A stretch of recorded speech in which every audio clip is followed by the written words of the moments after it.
Удивительная и прекрасная природа. Тема сегодняшнего занятия по изобразительному искусству. Ребята старательно выводят каждый штрих. Работы должны получиться яркими и интересными. А вот что тебя вдохновляет на работу? Школа. Школа очень красивая. И когда ты идешь по коридору, получается, уже все проходит, все вдохновение. Черпать вдохновение и правда есть откуда. 4-я Нестерская школа, построена в 2016 году, радует как и своим внешним видом, так и содержанием.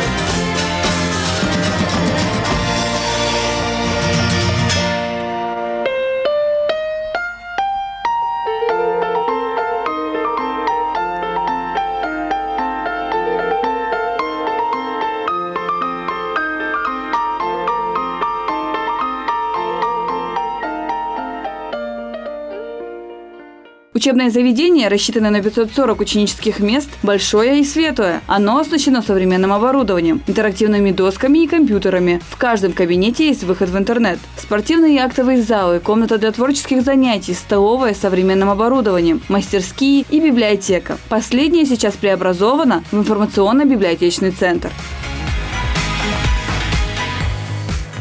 Наша сегодняшняя библиотека соответствует, это не просто библиотека, это информационный библиотечный центр, она соответствует всем сегодняшним современным требованиям. Наша библиотека разделена на зоны.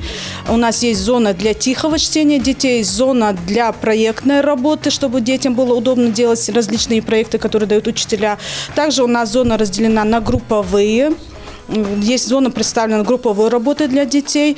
Есть зона, где дети могут в свободной, неформальной обстановке просто почитать современные сегодняшние газеты, журналы.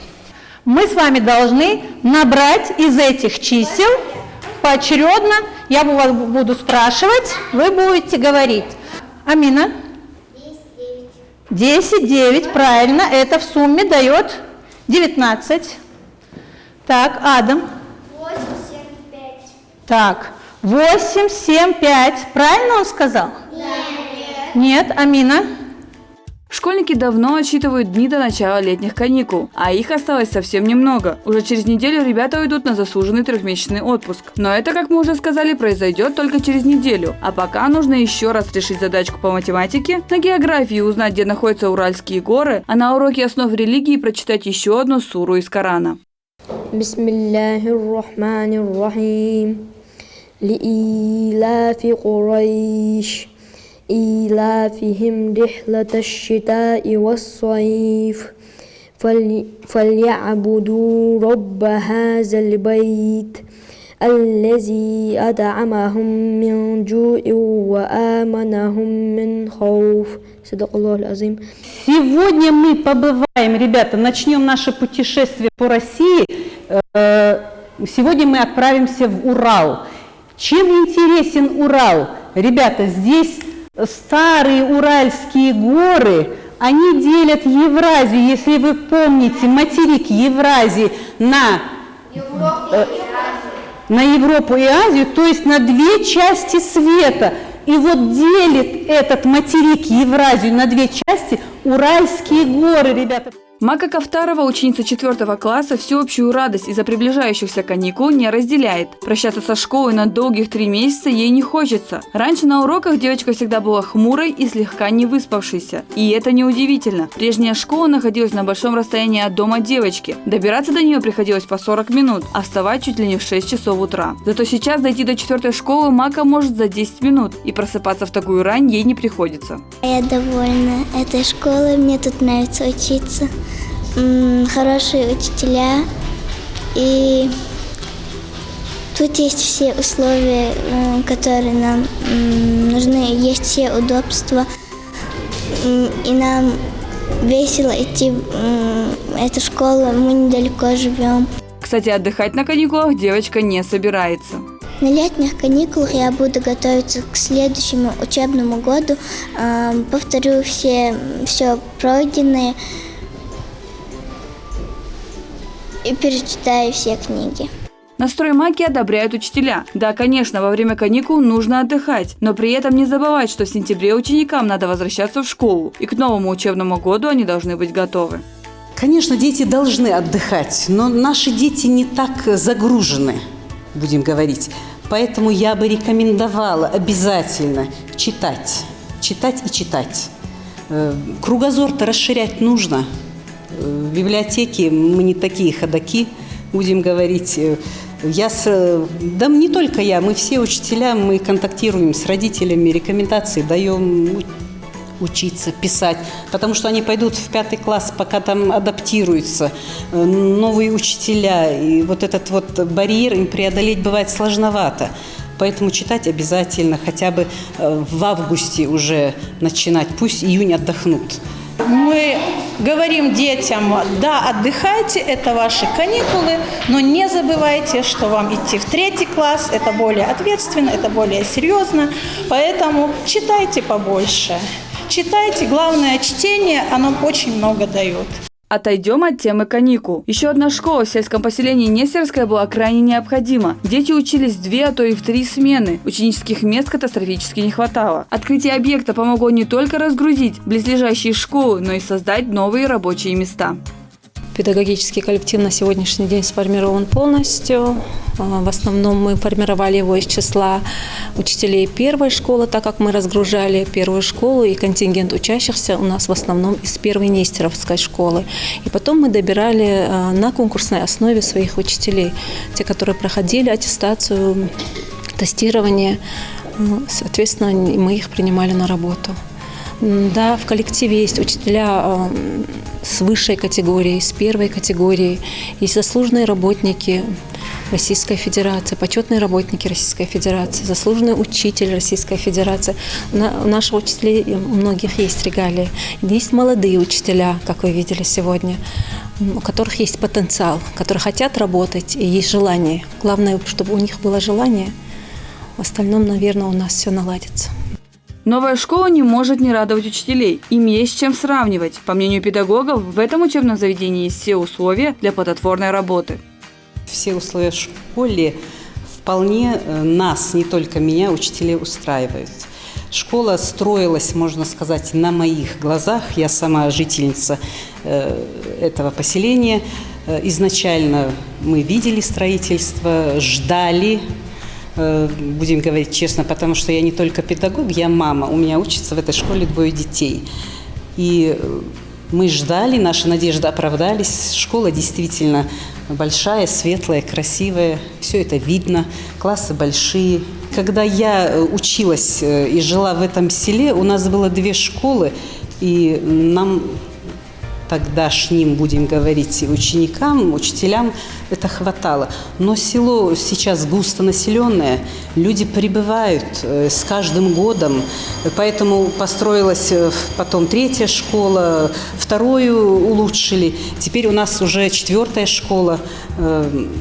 Необходимость всегда. В школах, в садиках, слава Богу, дети-то рождаются.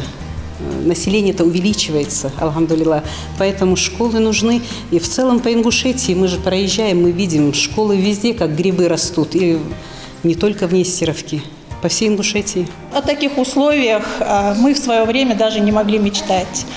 Благодаря руководству нашему, и у нас очень мудрое наше школьное руководство, все условия для обучения, для развития детей созданы.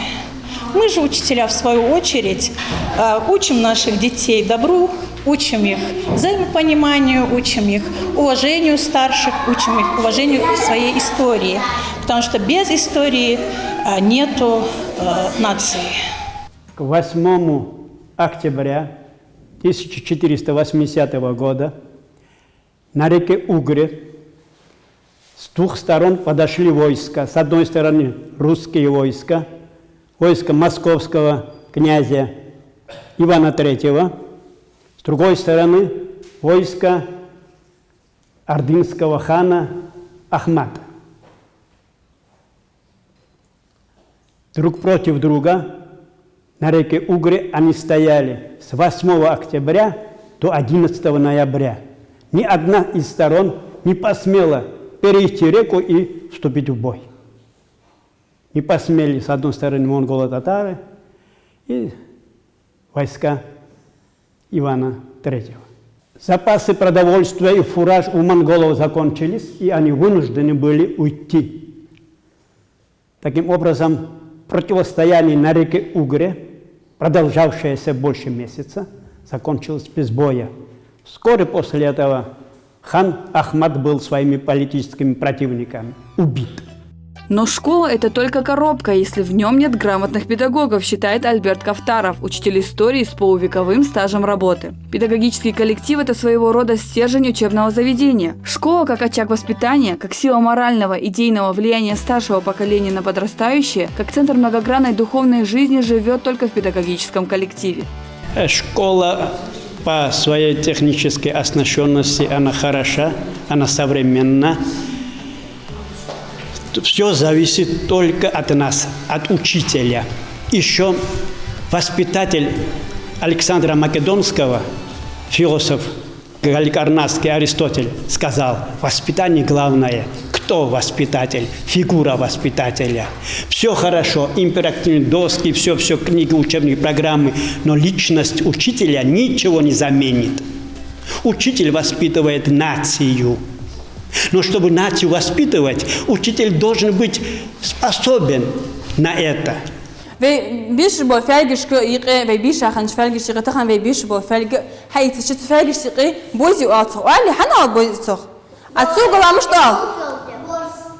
تو اتوقع لخوا ارسمت لسه ولی اتوقع لغة توجي وعلي ولی فرقش بیش خا برز بوزي وعل اتوقع لغة توجي وعل تخم و بیش با فرق بوجي برزي آخرش به.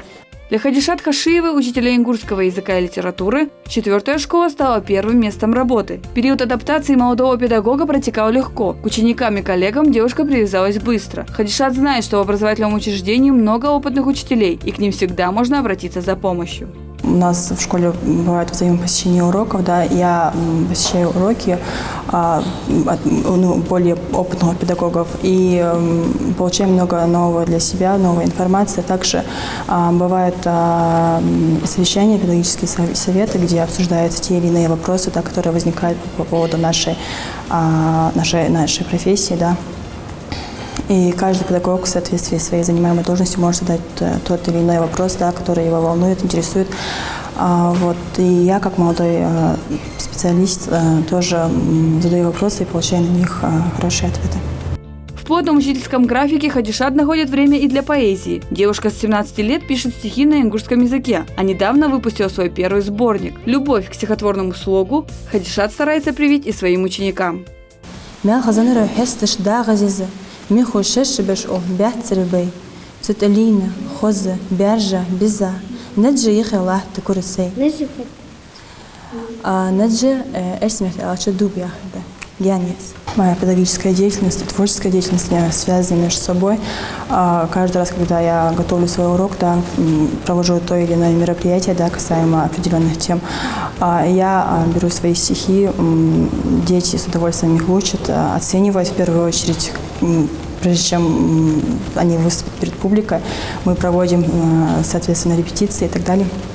Вот, и детям очень нравится. И я думаю, вот прежде чем прочитать свое стихотворение на каком-либо мероприятии, да, на каком-либо там конференции, на какой-либо и так далее, я сначала читаю свои стихи для своих деток. И я считаю, что самые такие искренние слушатели, да, самые искренние читатели моих стихов – это мои дети. А вот ученикам 11 класса совсем не до поэзии. ЕГЭ дышит затылок. Говорит: «Привет, это я, и лучше бы тебе меня бояться». Этого точно не стоит делать, уверяют учителя. Для выполнения задания 26-го у нас в рецензии, которая дается в вашем варианте, есть подсказки. Подсказки у нас, например, в нашем предложенном варианте вы видите перед буквой «А» термин, который пропущен, написано «синтаксическое средство». Итак, значит, синтаксическое средство. Дальше, под буквой «Б», посмотрите, прием. Под буквой «В» опять прием. под буквой «Г» у нас лексическое средство. Хадишат Балаева в сфере образования, как в сказках Пушкина, работает 30 лет и 3 года. За это время она успела стать заслуженным учителем Ингушетии, почетным работником общего образования Российской Федерации, победителем многих престижных педагогических конкурсов. В своих учениках Хадишат Юсуповна уверена, они сдадут ЕГЭ на высокие баллы. Мы работаем усиленно по подготовке к ЕГЭ, особенно вот последнее время, потому что уже не за горами. Поэтому нужно все внимание направить именно на выполнение этих заданий. Дети вроде бы уже усвоили, насколько я это вижу, пока результатами я довольна. Если они, конечно, волнение не будет преобладать, если они реально на экзамене покажут, надеюсь, покажут хотя бы более-менее хороший результат. Вот. Работаем, конечно, не только на уроках, но и во внеурочное время. Дополнительные занятия проводятся регулярно. 2 раза в неделю мы практически с сентября проводим эти занятия.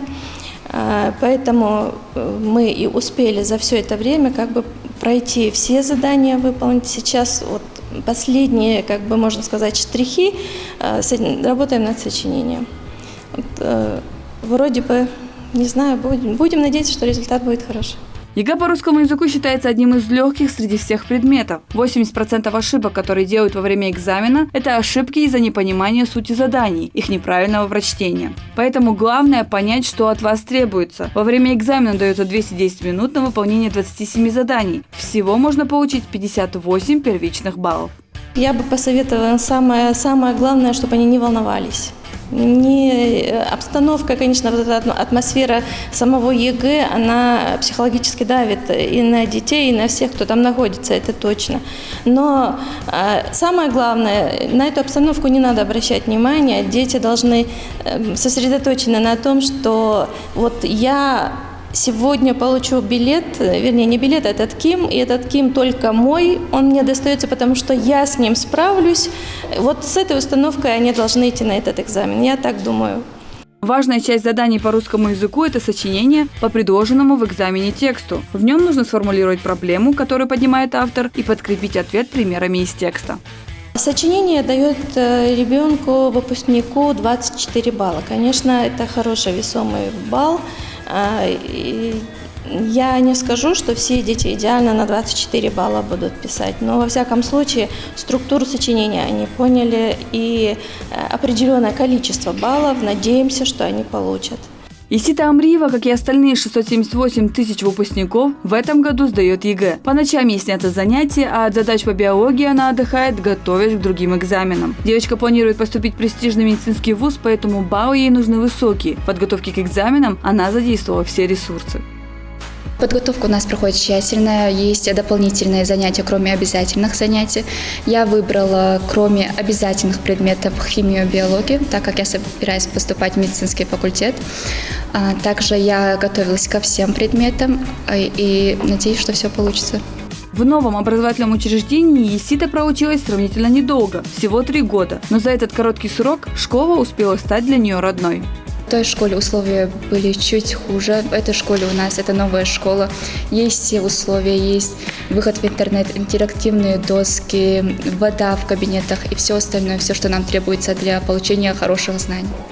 Воспитанники кружка изобразительного искусства, с которых мы начали нашу программу, из-за предстоящих экзаменов не переживают. У них в запасе еще есть несколько лет. А вот до окончания кружковых занятий осталось немного, поэтому ребята стараются как можно быстрее закончить работу над своими рисунками. С детства очень люблю рисовать. Когда я пришла в эту школу, мне подруги сказали, что тут есть кружок рисования. Мне очень захотелось записаться, и я каждый день хожу тут после уроков. Мадина Руслановна сказала, что у меня дар. Она позволила мне раскрыть свои способности. Мне очень нравится тут ходить. Но и первая картина, которую я нарисовала, у меня лежит в рамке дома. Ограничений в кружке нет. Любой желающий может прийти, попробовать себя в этом направлении, а потом уже решить, стоит ли ему браться за кисти и краски. Я всем детям сказала, приходите, кто хочет попробовать. Есть дети, которые не знают даже, что они умеют все-таки что-то рисовать. Здесь обнаружили свои способности. Есть дети, которые действительно от природы очень хорошо рисуют, и они и раньше ходили на кружки, и вот перешли в нашу школу. И тоже, конечно, мы участвуем на конкурсах различных, в республиканском конкурсе мы побеждали уже, что у нас есть места.